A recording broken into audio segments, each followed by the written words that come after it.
আসসালামু আলাইকুম। ওয়ালাইকুম আসসালাম। কালকে দুপুরবেলা আমরা এদিকে দাওয়াত।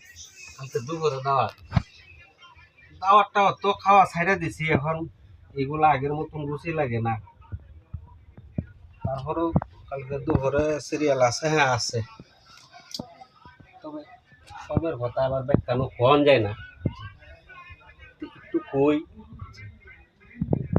আমি কিন্তু আগের মতন খাওয়া দাওয়ার যে একটা রুচি আছে এটা এখন উঠেই গেছে গে। এখন যেগুলা করে শাক শাক এগুলা মজা লাগে না।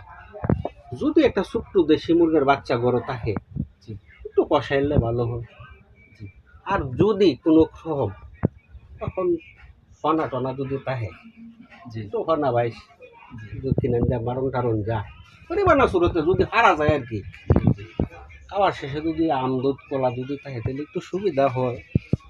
আবার কুইয়া ছায়া বেশি একটা খাই না যদি পারা যায়। এগুলো শর্মের কথা কেউ যেন আবার না জানে। আচ্ছা